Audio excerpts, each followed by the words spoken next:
Excellent. Well, we are live. That's a good way to start the broadcast. Oops, That's the best way to start the broadcast.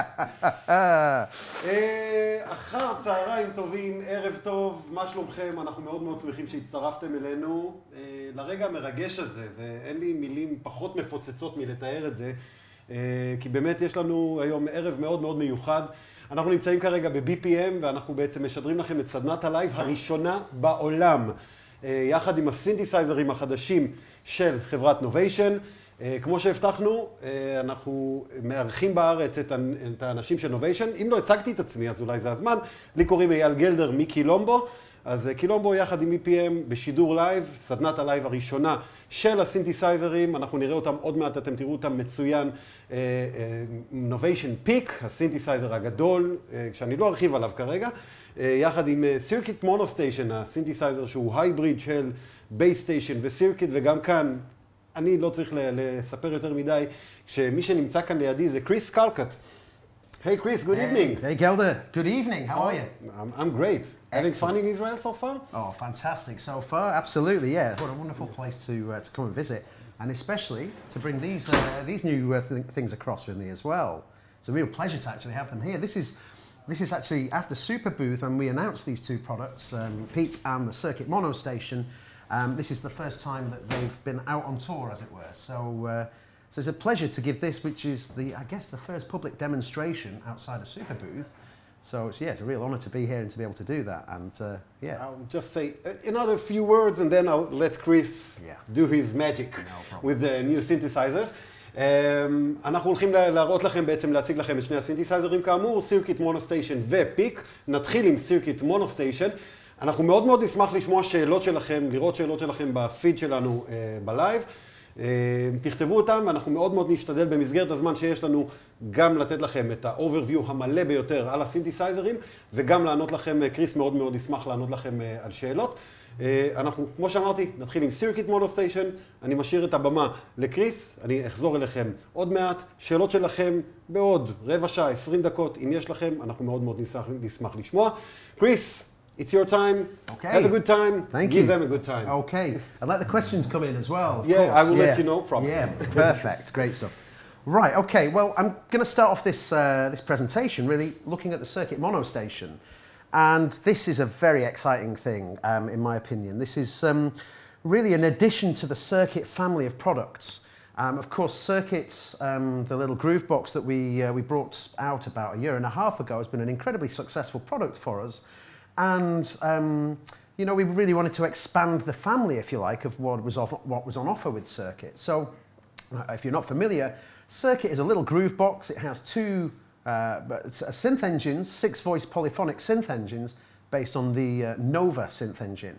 And in actual fact, it's a 2-oscillator version of the Mini Nova synth engine. And alongside that, we have a whole host of other stuff, including sample playing and sample sequencing. This is all tied into a lovely grid-based sequencer. It's just a really straightforward and easy thing to use. So we decided, you know, at Novation we've had another, you know, very successful product and great product, the Bass Station 2, which is an analog mono synth. And we decided that we wanted to really kind of take aspects of the bass station and all the wonderful analog sounds that that's capable of producing, and which is what we've done. We've taken core elements of the original Bass Station 2, well, not the original Bass Station, but the Bass Station 2, and we've smashed that together with the sequencer from Circuit, and we've added a few extra features to the sequencer as well. So let's just go through, you know, what we can do with the mono station, and yeah, let's see where we can take it. So if you look at the actual top panel of Mono Station, you'll see actually on the surface of it, it looks like quite a basic synthesizer. I mean, in terms of the core aspects of the Bass Station, we have 2 oscillators, just as the Bass Station 2 does.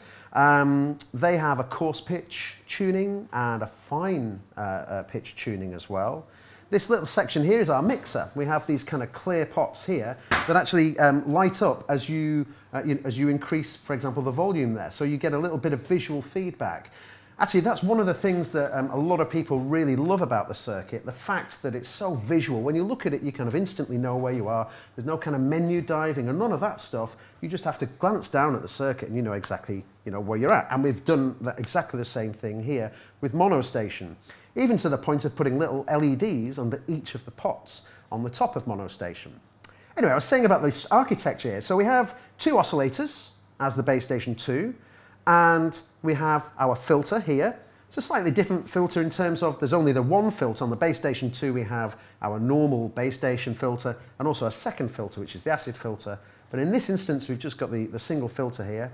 That filter is a band pass, high pass, 12 dB, 24 dB cutoff, and also we can bypass certain things. But we'll have a listen to that shortly. Another thing I should say about monostation is we've got two fantastic analog distortions, that's the word. So we can employ those as well, which are really nice. But in terms of modulation, you look at the top panel and you think, well, hang on, there's only one LFO, there's only one envelope. That's not a great deal for sound sculpting. But believe me, when we get into how this thing works, you'll see how really kind of powerful and the scope of synthesis that you've got in this little box. So let's have a quick listen. So if I just turn up oscillator 1, there we go. I'm using my top 2 rows here of my the circuit sequencer page to be a little keyboard. I can just drop down a couple of octaves, which is what I'm going to do because I want to have the nice goodness of a sawtooth down at the bottom end. So the top 2 rows of the circuit sequencer here, when we're on the note page, represent a scale. So there we go, minor scale. But if I go to my scales page here, if you're familiar with circuit, you'll probably know about these sorts of things, but I have a lot of different presupposed scales available to me here, and I can just choose quite quickly from these 16 banks here. I'm going to choose my chromatic scale here, and you can tell it's chromatic because I have 2 black notes here and 3 black notes here. So you can get some nice feedback again from looking down at the circuit grid. Let's go back to the note page, and now there's my keyboard. Now, circuit is a monophonic synth. That means it will only play one note. But there's some interesting behavior that we can use. Because we've got 2 oscillators, we can actually separate those 2 oscillators and create what we call paraphonic behavior. It's a monophonic synth simply because we have a single filter and a single amplifier. We only have one amplifier, we only have one filter. That means I can't use the oscillators completely independently, but because we have our wonderful sequence in here, I can actually split the 2 oscillators into 2 separate sequences, and we can actually pitch them independently, which is a really neat feature. And also, it promotes a lot of different and unusual ways of getting sounds out of this synth. So anyway, let's have a listen to the raw waveform. So here is a sawtooth. Here is a square wave. And we've actually got pulse width on here as well. So if I just put in a little note here, well, I say a little note, this is a long note, this is a 16-step note. I just hit play. I'm going to hit play on this circuit because I've actually got my MIDI output here feeding into the MIDI input on monostation so that they're nice and tightly in sync. So if I hit play now, there we go, there's oscillator 1. And now, if I use my coarse pitch control, you'll hear how we can use the pitch to actually change the pitch of the note.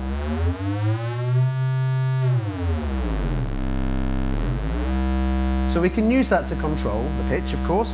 Then we have fine tuning. We'll hear that in its in a second. I'm going to bring in oscillator 2 and we'll use the fine pitch control. But, well, actually, no, let's do it now. You get a semitone either way with that. Now, if I hold the shift button, because we're on a square wave, I can use the fine control, and you can just see it printed underneath. It says pulse width. So we can now use that to shape the sound of the oscillator, the square wave. Let's get rid of that note now. So if I press the clear button on the note, we've taken that off the sequencer. So if I hit play now, you see it's playing, but with no sound. Let's just move to a sine wave. Very nice soft sound. And then a triangle wave. Very close to a sine wave in sound, I always think, but it's got a little bit of more of a harmonic content to it, so it just does peak out a little bit. I'm going to go to the square wave. I quite like the sound of this one. Okay, let's just check the pulse width. Let's bring that back into the middle. There we go. And let's start to put some steps onto the sequencer. So I'm just going to place steps here. So I've just kind of randomly put some steps on there just to get a sequence going so we can start to explore what we can do with the instrument. Now at the minute we're just what we call gating the notes. That means that the amplifier, the thing that makes the volume, if you like, that opens up to let the sound pass through, is actually switched to just being on gate. So if I go to my amplifier in the mod matrix here and select my envelope to control the amplifier, now I have my envelope here to actually start to manipulate and control that sound. So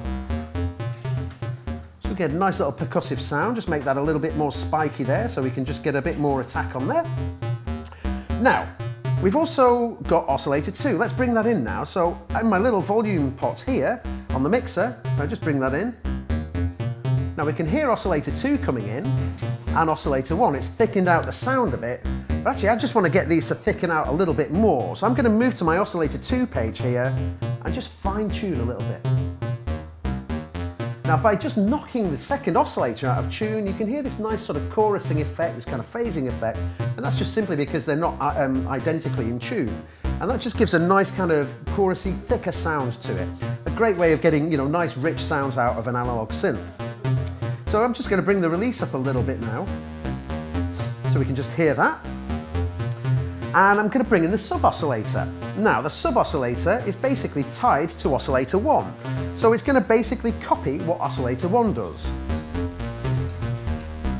Now if I just move Oscillator 1 up an octave, we should be able to hear the 2 octaves, just in case you're listening on small speakers, that sort of thing.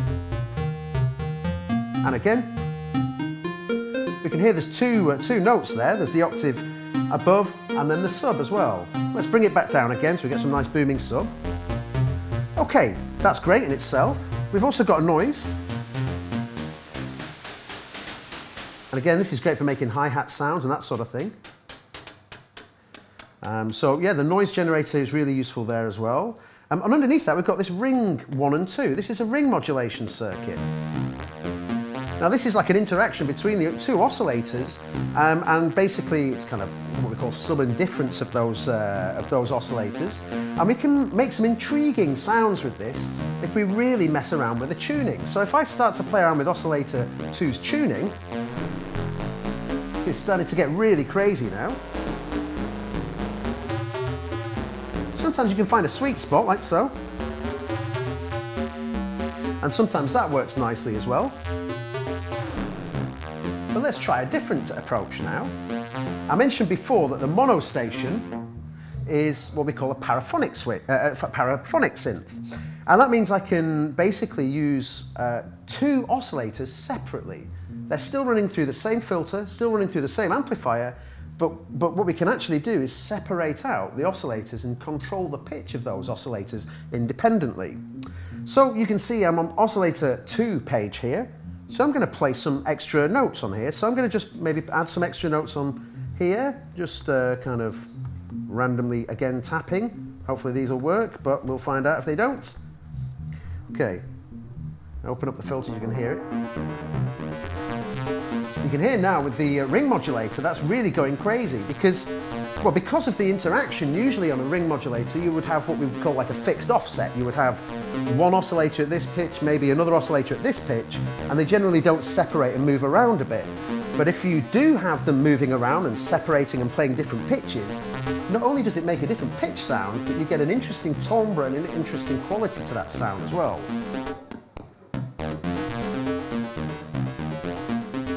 Anyway, let's bring the other 2 oscillators in now. So you can hear now we've got the 2 oscillators working independently, but at the moment, because I'm not switched to paraphonic mode, I'm just in usual mono mode, Oscillator 1 is the thing that is opening the amplifier. That's the thing that's letting the sound through. Now that means that we will only hear sounds when Oscillator 1 is triggering the amplifier. But if I switch to paraphonic mode, what we'll find is that Oscillator 2 also has the ability to open up the amplifier, and therefore we get an interesting rhythmic development. Let's see what happens. So you can hear now that oscillator 2, as I say, is coming through, not independently, but also firing the amplifier, which means it does sound like you could get two independent lines playing. Right, let's listen to the filter now. So this is the low pass filter. Let's get into our filter envelope here.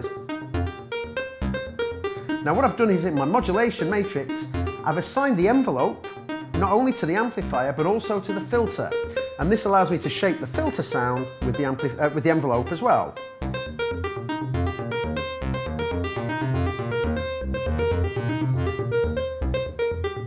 So, low pass filter.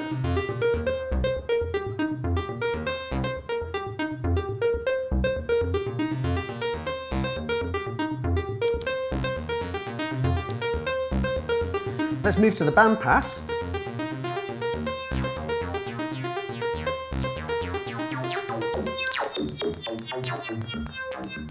So the band pass is just really ejecting the top frequencies and the bottom frequencies, whereas the low pass, as its name says, it lets the low frequencies pass through. Then we'll go to a high pass.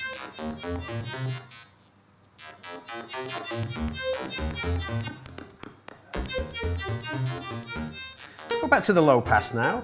Now it is resonant as well, it's an analog filter, so of course that means we can get pretty full on with the resonance of the sound.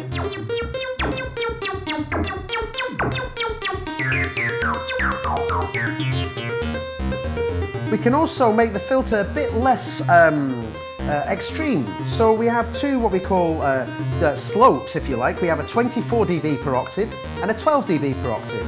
12 dB per octave will be a much gentler filter cutoff. So again, just gives a different flavour and a different type of sound there. Okay.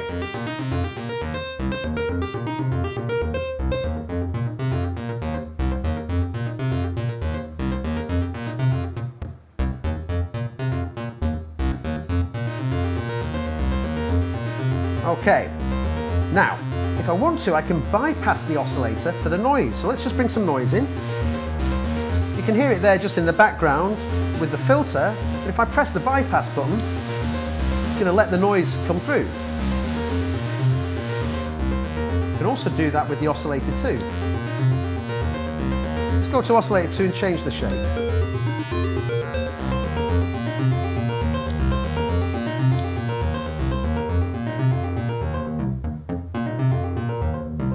You can hear how all of this is starting to interact. Now alongside the filter we've got an overdrive. Now this is basically tightening up the oscillators or gaining up the oscillators into the filter. And then we also have our distortion as well. So using the two together, you get some pretty aggressive sounds.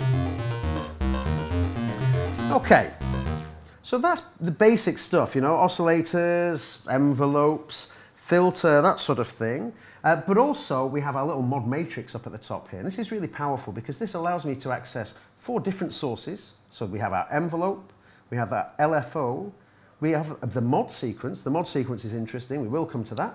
And we have the velocity values of each of the tracks as well. And I can choose where I want to send them. So for example, I could go to oscillator 1 and say, okay, I want the LFO to control the pitch of oscillator 1. So I just go to LFO, go to pitch, dial in amount, and there you go. It's that straightforward. Okay, so that's the mod matrix. Let's have a think about what else do we have. Aha, a favourite little aspect on the mono station of mine. Now, I'm going to just change to a completely blank thing. I've just moved to a new session. A session is what we call our sort of overview, our files, if you like, that we store our stuff in. I'm going to go to oscillator 1 and I'm going to just press a single note. And that note, I'm going to gate, which means the length, if you like, of the note. I'm going to keep that all the way open for a long period of time. Now I'm going to turn the oscillator right down. I'm going to hit play on the circuit again, get the sequencer running. If I turn this up, we've got a beat there running on the circuit, which is nice. And now I have my audio input here. So if I just open this up, I've got, using the mixer here, I've got my circuit actually coming out of what we call an auxiliary output on the mixer. That's coming into the circuit and coming into the circuit monostation's audio input. That now means that the circuit's drum beat is being fed through the distortion and the filter of the monostation. Now if I bring the volume down of the actual dry circuit signal, now we're just hearing the circuit passing through monostation. And that means, of course, I can use a filter here. Use the resonance perhaps to bring that up. I can use the overdrive here to get a bit more drive in.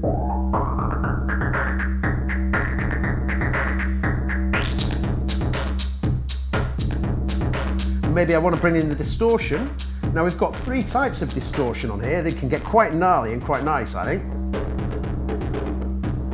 Now that's the first type. If I go to the second, it's a little crisper there. Nice. And the third one is a combination of 1 and 2. So we've got the nice three flavors of distortion there. Let's go back to the second one. Now maybe I want to get a nice sort of filter sweep like that. So one of the great things about the monostation is we can automate any parameter on the top panel here. So if I want to record that as part of my sequence, just hit record. So now we've got that filter movement happening automatically. I can do it the same with anything that's on here. So maybe I want to bring in the no, let's go for oscillator 1. Just why not? So I've just brought in the volume and dropped it back out again. This is getting quite nice now. I'm going to now take the gate length of this step back down. So let's just take it to a single step. You can hear it fades out now because the envelope, or the gate if you like, is letting the sound disappear after the amplifier is closing down. So let's put some more steps in. Let's go to our note page and then just...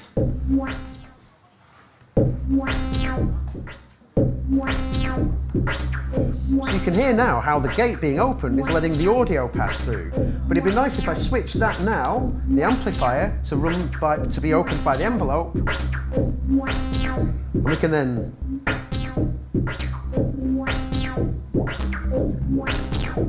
maybe put the filter on an envelope as well. So it's really starting to get nice now. Let's bring in the original circuit.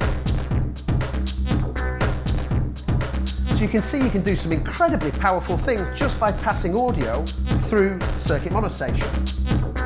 Okay, right, now then, what else can we do? Right, one of the great things about circuit monostation, and actually if I hold this up to the camera, I hope you can able to see this. Hopefully you can see, it's a bit tight here with all my cables, but I have my audio output, and here I have my audio input, which is what we're listening to circuit through. I have MIDI in, out and through. I have clock inputs and outputs. It's a bit tight to hold up to this camera, unfortunately. But you can also, well, hopefully, if not, have a look online, you'll be able to see the pictures. We've got a great addition, and the first time for 25 years maybe for a Novation product, we've got CV gates and a third CV control called Auxiliary Cv.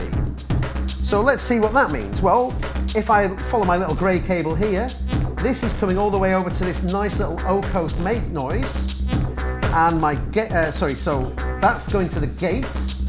This top one here, this white one, sorry, is going to the pitch.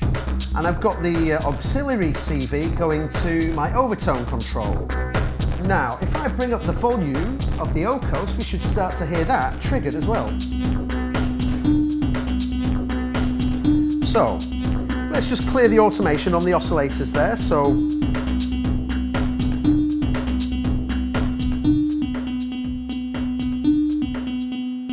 now the O-coast is being driven by the oscillator 1 part. So let's just put some more notes on there.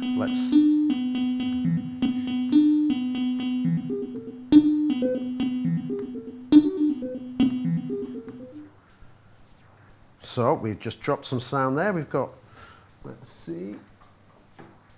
Okay. Well, I must say, this is still on a very early firmware, but I think that this is down to my notes here. So I'm just going to put some more on. There we go.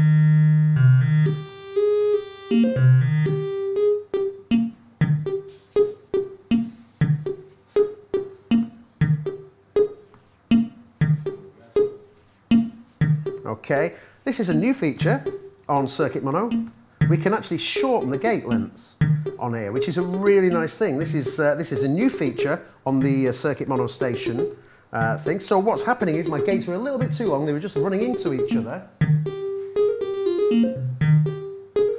Okay, so now we've got the thing going. Let me go to my LFO here, and let's say I want my LFO to come out of the Auxiliary Cv output here. And I'm going to turn that up.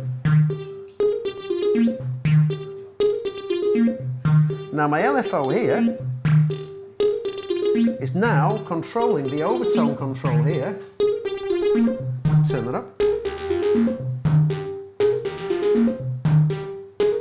Put it onto. An interesting thing is, might be if I put it onto the linear FM control, maybe put that onto sample and hold. So that sample and hold is basically a random waveform. Anyway, you can see how we can actually use the Circuit Mono station to also control external modular, any CV gate-based gear. Right, so let's bring this in.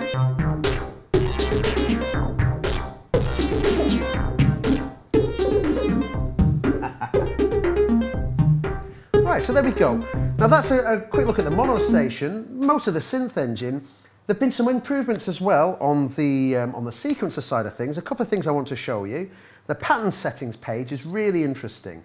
Again, I'm going to start a fresh thing here. I'm just going to turn down all of this, and I'm just going to place again some notes on.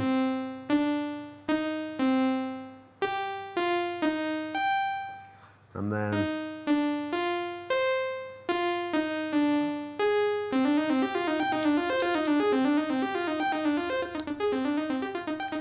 okay, so I said about the pattern settings page.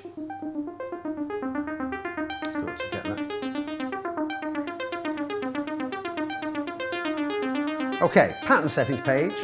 Here we can now choose our start point and end point on the sequence.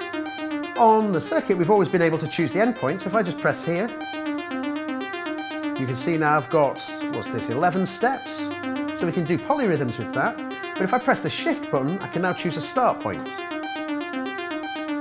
So I can just change that around, which is quite nice.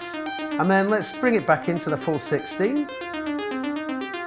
Now these buttons here allow me to choose the direction of playback. So this is going forward, this is going backwards now. Now we can go ping pong. And then if we go this one, it'll go into random. Now that's completely random. Every pass it's going to be completely different. But we have another nice thing, which is actually the shift function on the pattern settings page, and that's called mutate. If I press shift and mutate, it's going to mutate, i.e. change all the notes around in random order, but hold them as part of that pattern. So we can mutate as many times as we like. We'll go for that. Now, finally, the top row here is giving me different, what we call divisions of this pattern. This is set to 16ths, but if I move here, we get triplet 16ths. Here we get 30 seconds, and here we get triplet 30 seconds. Also, we can go backwards, so we can slow the sequence down. So there we go, 8th triplets. And that's quite interesting if we can hear that in context now with the drum beat.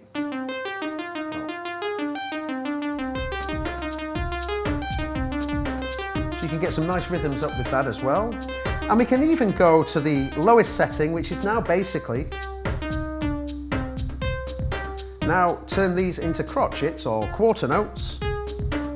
So each pattern is now 4 bars effectively, with 4 individual notes available in there.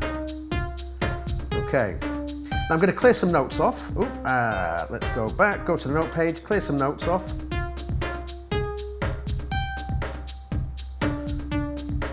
And I'm going to go to my glide page now. And now we can add glide per individual note. So I'll just clear this note here. So let's say we don't want any glide on the first note, but we want maybe this much glide on the second note. But maybe we want it to be turned off again there, and maybe on this one we want it on full. So I'll get...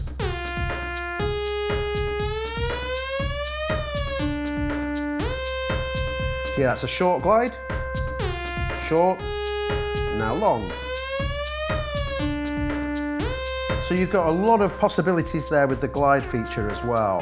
Now finally, before we move on to the peak, and I'm a bit mindful of the time here because I've done quite a long time just on monostation itself, but I think it needs it, you know, it's a big, big thing. We've got, and this is fresh in, our new patterns page. Now on circuits pattern page, we have 4 individual tracks. We've got synth 1, synth 2, drums 1 and 2, which are joined together, drums 3 and 4. This allows us 8 patterns that we can chain together. On the mono station, we have oscillator 1 and oscillator 2, and this gives us 16 patterns, the first half of the 32 pad grid, to chain up to 16 patterns together. This is a huge amount of patterns. And actually, if we go to our pattern settings page and choose the low resolution, so each pattern is 4 bars long, on the patterns page, 16 times 4, 64, we're able to get 64 bars worth of pattern directly out of the patterns page. Oscillator 2 and the modulation sequence here are only 8 bars, or 8 bars available to us. But again, you know, with oscillator 1 having the kind of the main mono synth control, we get a lot of stuff from that. A couple of other final things to mention. Oh no, I said that was the last thing. Things just keep popping into my head. We can now store and save patches on mono station. We have access to the whole synth engine here, whereas on circuit, the synth engine is in a software editor. On mono station, we've got all of the controls as hands-on controls here, which means we can save our patches whenever we like. And we have 64 patch slots to save within. Of course, there's a load of presets when it arrives too.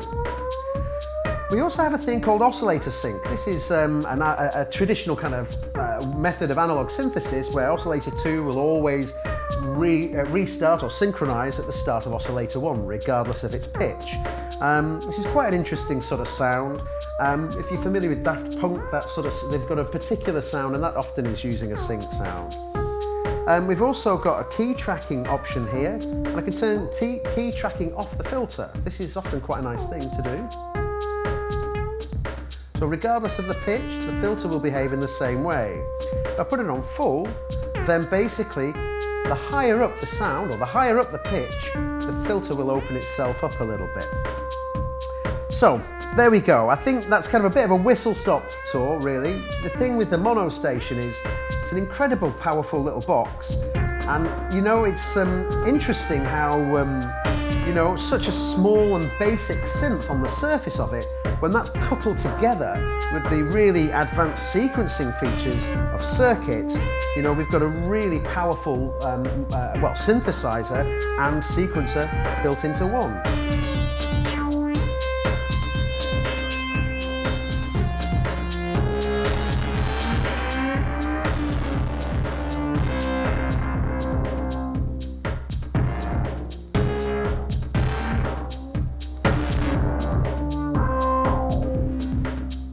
Anyway, I think looking at that, that's quite a long time, about 40 minutes to talk about mono station. So let's stop the circuit now and let's move on to the next new thing from Novation.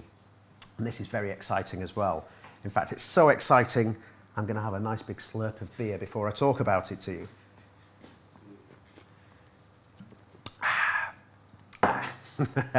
You know how you get looked after in BPM? It's excellent. Okay, so yes, very, very pleased to show you our peak synthesizer. Oh, Gilder, maybe we have a question. My microphone is off. Oh, okay, no problem. Gilder's microphone's off, so yeah, okay. So just to remind the viewers that tomorrow in Quilombo at 8 o'clock, at 6 o'clock. 6 o'clock, yeah, of course, yeah. So tomorrow evening, there will actually be a public event where you'll be able to come and see these things in the flesh and even have a play on them as well. And that will be at the Quilombo, the new Quilombo store here in Tel Aviv at 6 o'clock tomorrow evening. So please do come on down and, you know, come and have a chat, come and ask any questions you might have, come and get your hands on this stuff and have a play, and come and have a listen. I mean, that's the most important thing about any of these instruments. You know, we're really proud of them, and we know, you know, we've got some great stuff here, we really do.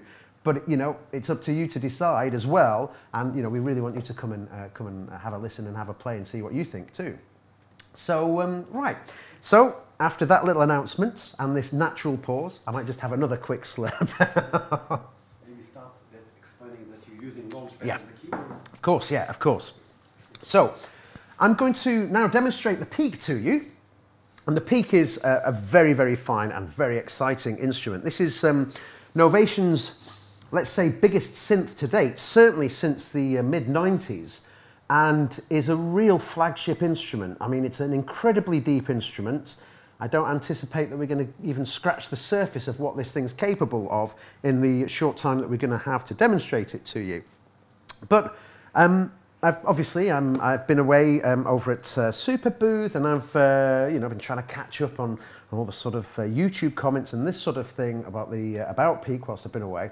And a lot of people have been asking, why the heck are you using a Launchpad Pro to play a polysynth? And it's actually a really, really good question. The Launchpad Pro is actually a really, really great controller for Peak. And one of the key reasons for this is that it's one of the few controllers out there that delivers polyphonic aftertouch.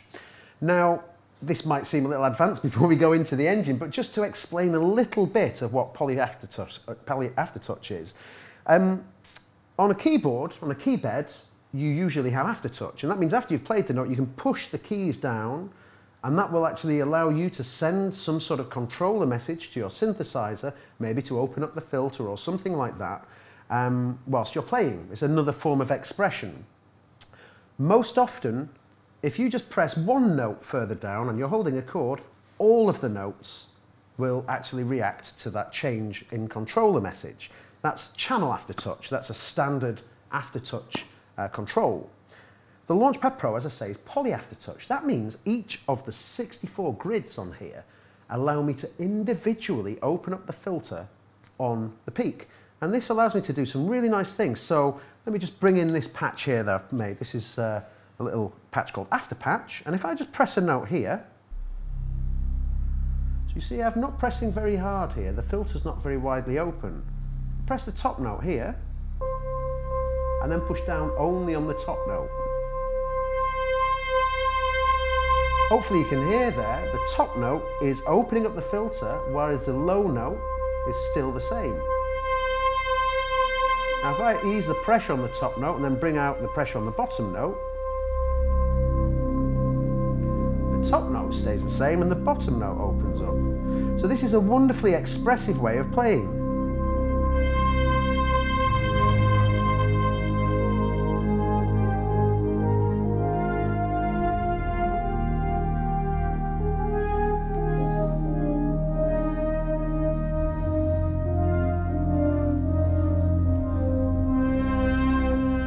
So, if you're wondering why you're seeing a lot of Launchpad Pros next to Peak, that's exactly the reason why, and actually the combination is incredible. I must admit, the very first time I heard about this, I thought, well, you know, it's a polysynth, I want to play with keys, that's, you know, I want to play keys with this thing. And I was a bit kind of skeptical about it, and then I thought, well, you know, I've got to try this out, and I tried it out and my mind was blown. Anyway, that's the reason why we're seeing a lot of Launchpad Pros next to Peak. But let's talk about this thing. So Peak is our flagship Novation synthesizer. It's the latest offering from us. It's an 8-voice desktop polysynth. That means it can play up to 8 notes simultaneously. That's the polyphonic, 8-voice polyphonic desktop, because it's a desktop system, it's not a keyboard system. We decided to go for this type of synthesizer because we're aware now that obviously a lot of people are very much into synthesizers. A lot of people have got a lot of black and white notes in their studios or, you know, bedrooms already, and really this is an opportunity of bringing a really powerful synthesizer down, but just in a really nice small form factor. It also allows you to choose the keyboard you want to play with Peak as well. And the other reality is that by putting it into a desktop makes it into a really sensible price point. If you can imagine this with a polyphonic aftertouch keyboard, It would be a lot more expensive. So that's really the reason why we've gone for this desktop system. Now, to explain about how Peak works and what we've got, basically it's 8 voices. That means we can play 8 notes, as I've already said, but each of those voices has 3 oscillators. Those 3 oscillators are the things that are generating the sound.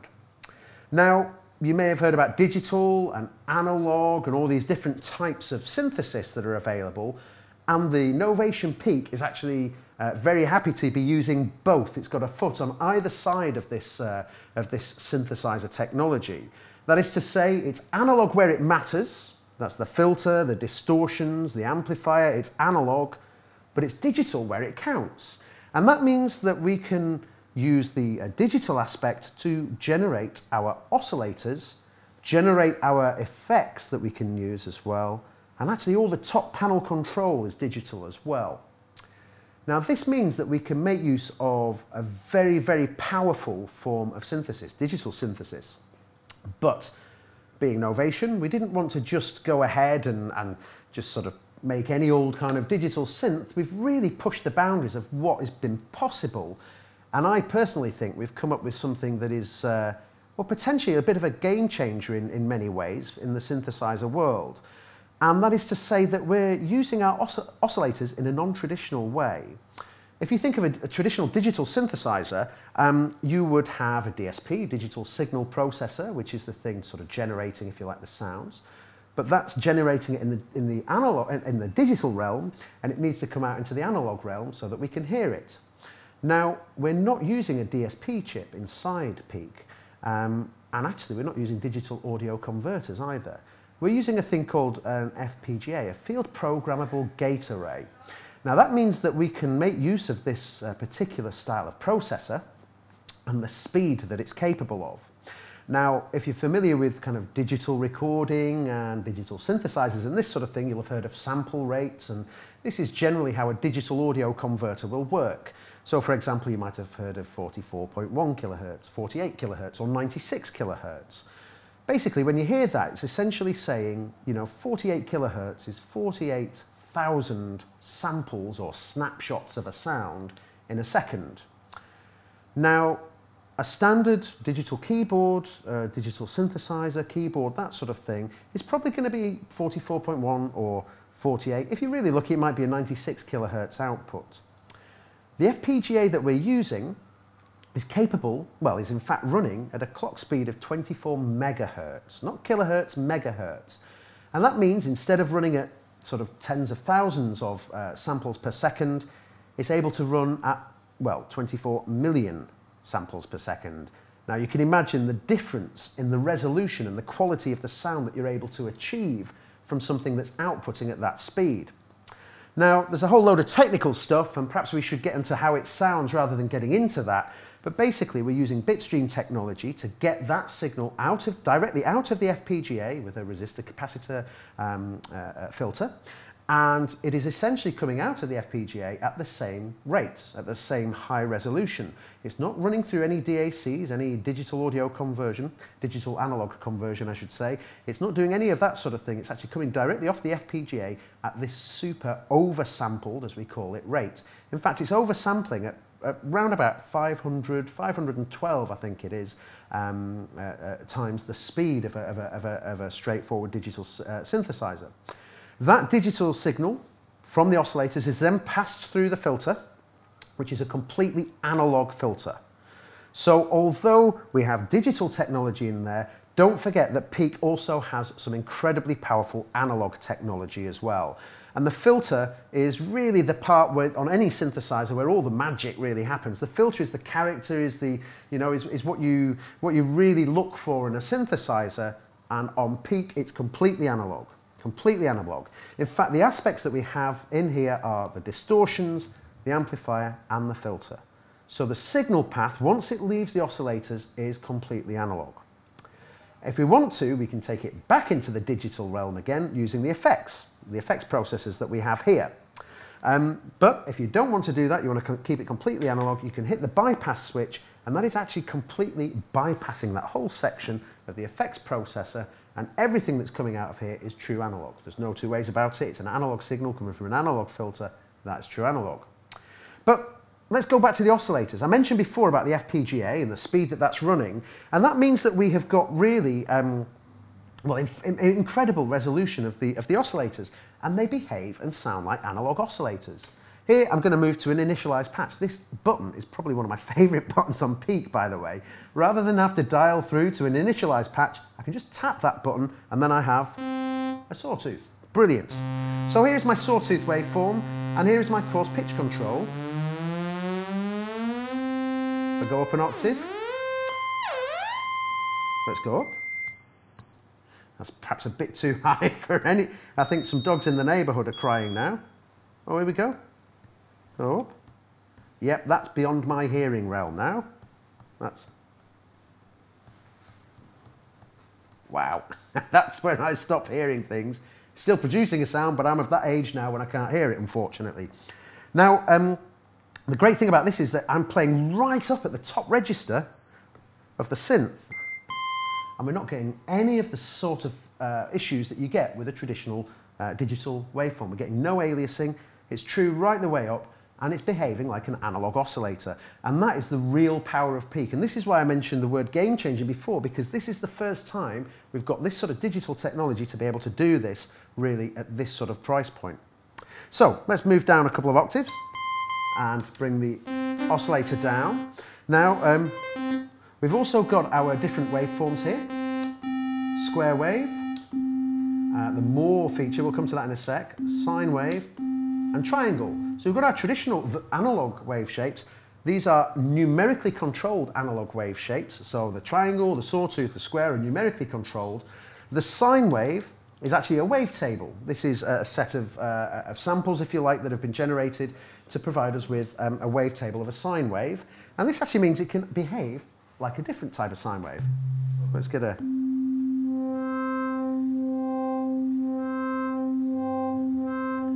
So you can hear I've got a sine wave, nice pure sine wave there, but then as I use my shape amount, I can start to bring in different sounds to it. This is actually a wavetable index, so we can hear we're running through the different wavetable.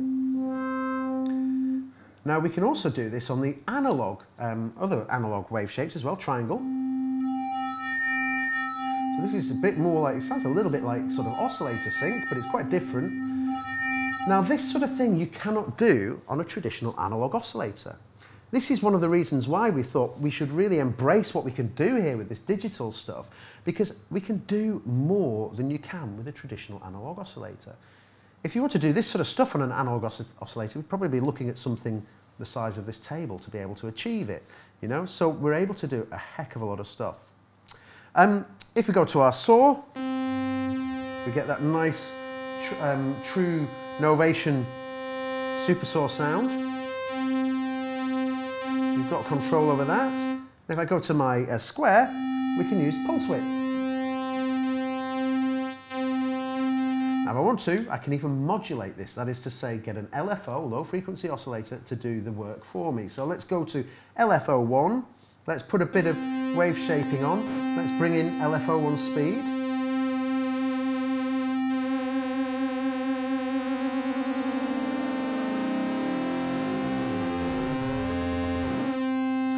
So you can see we can do all this additional stuff just with the oscillators alone.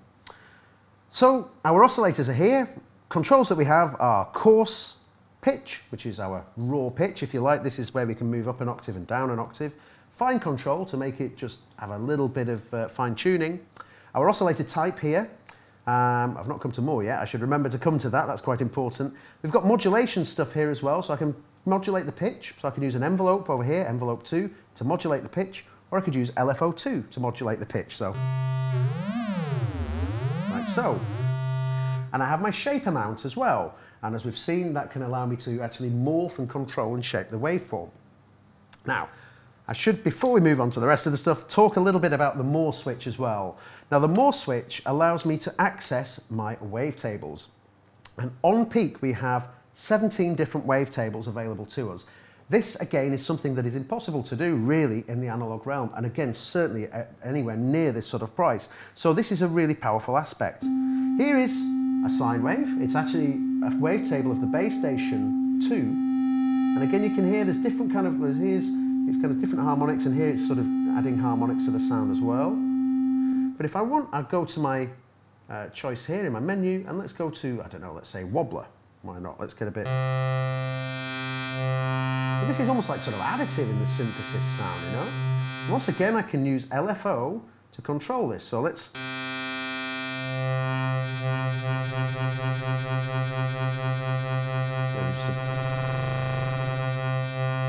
So we've got a lot of choice here, a lot of flavour that we can apply to the sound. It doesn't just have to be the traditional square, triangle, sawtooth and sine. Okay, as I say, we have 3 oscillators, and each one of those is identical. So everything I've done to oscillator 1 there is also going to be able, you can do on oscillator 2. Right, let's run through quickly now. And one big thing about Peak is the way that it's laid out. I think it's one of the best laid out synths I've ever seen, to be perfectly honest. We have our oscillators with all the oscillator top control here. Then we have our mixer, really straightforward, oscillator 1, oscillator 2, oscillator 3. So I can choose which ones I want to bring in. I have my VCA gain, that's your voltage controlled amplifier. So this control here is for your overall volume, if you like, of the patch. And we also have ring modulator, which we spoke about earlier on the mono station, and the noise. So I can bring in my ring modulation here. So here's the ring modulator. If I start to maybe change the tuning on the second oscillator, you can hear how the ring modulator is starting to work there. Maybe.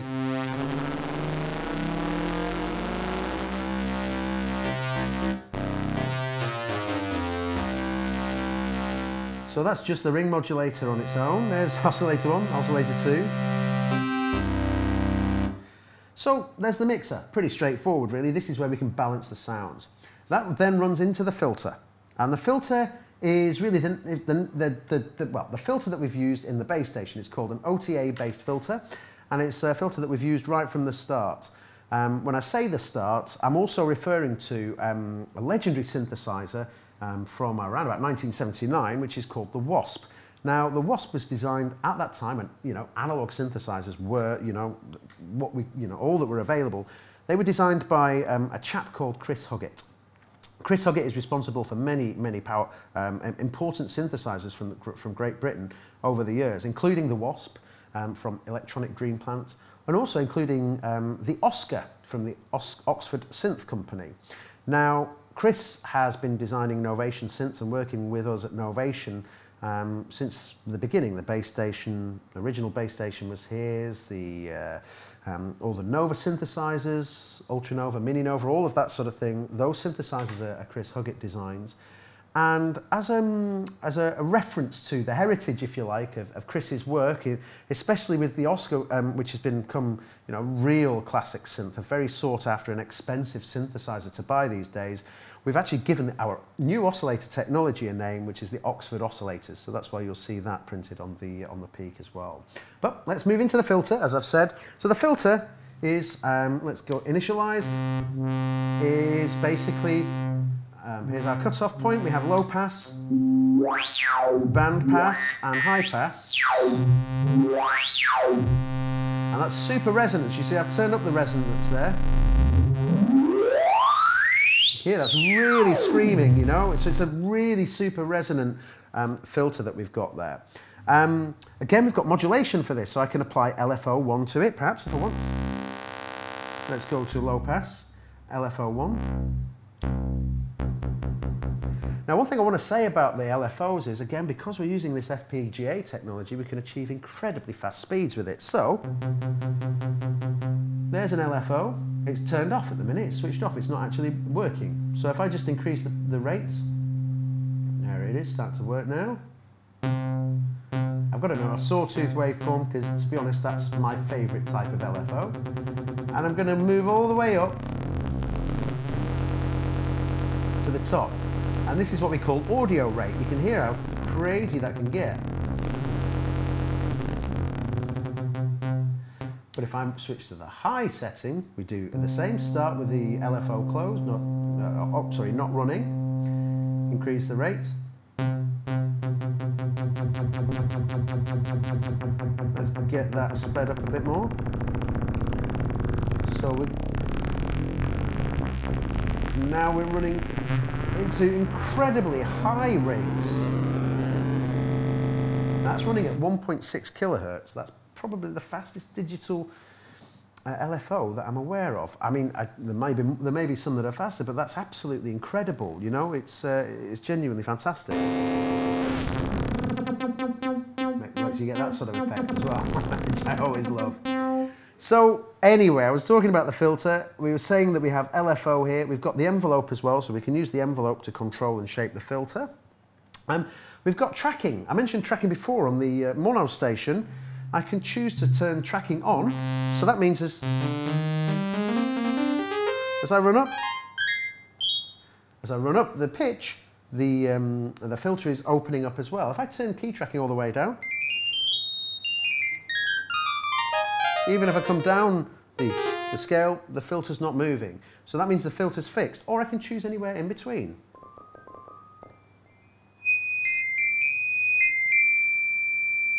So that's a really nice thing, variable key tracking. Also, we have our resonance. As I mentioned, it's super resonant instrument, but then this control, and this is really nice. This is the oscillator filter modulation, the Oscillator 3 filter modulation. This is taking this oscillator, Oscillator 3, and it's treating it like an audio rate LFO. So we were looking at LFOs, low frequency oscillators that can go right down to being stopped or up to 1.6 kilohertz. We can use Oscillator 3 as a pitched control. So it's varying its speed. As you go up a scale, it increases in pitch. As you come down a scale, it decreases its pitch, but also its speed as well. So here is Oscillator 3 modulation. That might sound quite basic at the minute. Let's just get some sound up. But listen what happens when I start to detune or decouple the tuning or the frequency from the pitch that we're hearing, which is Oscillator 1.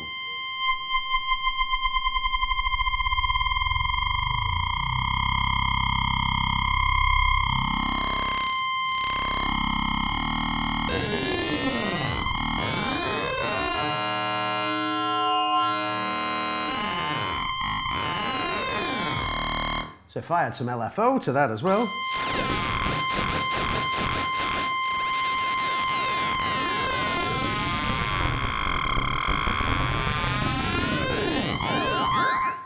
you can get some pretty crazy sounds from it. Excuse me. So that's our filter. Let's move on quickly now to the effects as well. So I mentioned before we've got our effects in here. Let's get a nice patch up. Let's see, what can I use? Animate chord, I saw that. No, I've missed it now. There's so many patches on here to choose from. Hopefully I'll find something in a second. Let's say, Who's Afraid? That's quite nice.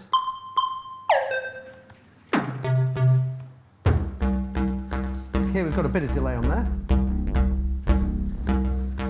If I increase the time.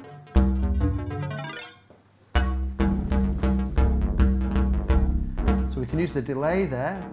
But another one that's really nice is this thing, the reverb. So let's just put reverb on.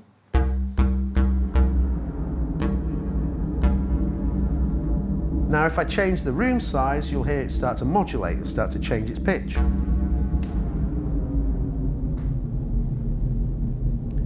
But again, because we've got the resolution of this FPGA to be able to generate these algorithms for the digital effects, they sound stunning. Let's go back to an initialized patch again and just hear that once more. That'll ring for ages. We've also got chorus here as well.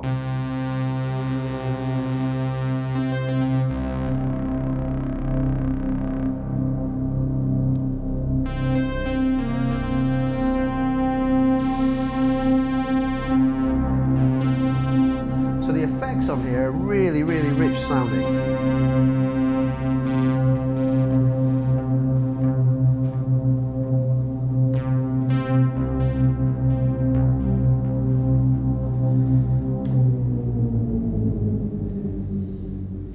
So that's our effects section. Now I mentioned before, these are digital effects. These are being produced in the FPGA as well. But as our oscillators here are generating the signal, running through the VCA, running through the filter, and then coming back out here through the effects. Here it's analog. We can choose to put that through the effects here, I guess like running through any synthesizer through a DSP or digital-based effects, guitar effects pedal, or we can completely bypass them as well. Now an important thing to mention is the distortion. We have 3 distortions, they're all analog.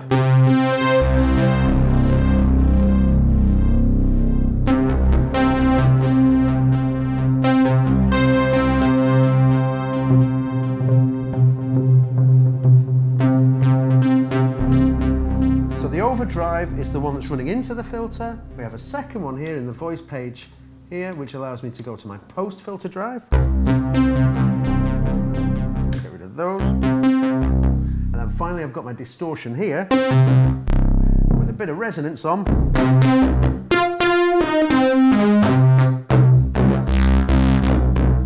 We can get really gnarly. Now one thing I've only spoken about what we've got on the top panel here, and you'll have seen we've got a great big sort of screen here, lovely feedback on the screen and a series of buttons to be able to control what we're seeing on the screen too. And this gives us even deeper control over the synthesizer.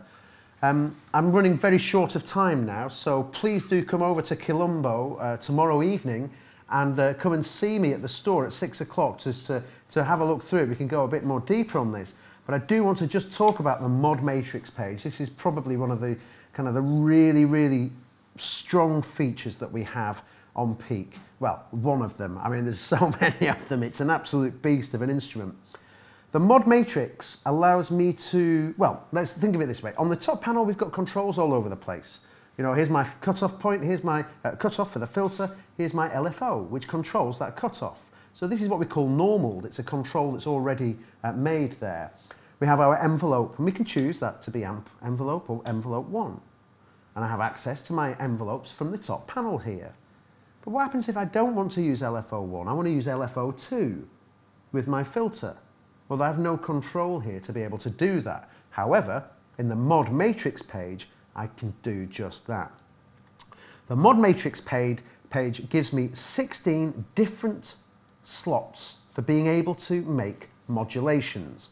And modulations is basically when I take a source, and a source could be any of these modulators here, LFO 1 or 2, amp envelope, envelope 1, envelope 2, it could be any of those things. We've even got a CV input on the back of Peak, and if you imagine that, you know, we're controlling digital oscillators with control voltage. You know, that's quite an interesting thought as well. But basically we can take any of those types of controls, including things like the Animate Switch, and actually use those to trigger our modulations in here. So for example, yeah, Animate Switch, this is a nice one. We have 2 Animate Switches here. Say I want to add LFO1 to frequency. Now if I do that, it's always going to be on. Nah, if we have a, let's get an initialized sound and do that. He says. There it is. But what if I want to choose when the LFO kicks in, rather than just have to turn it up?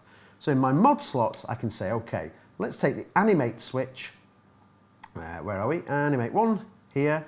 Let's take the LFO 1, which is the LFO that is already hardwired in, if you like, to the filter. Well, let's just turn that to 0.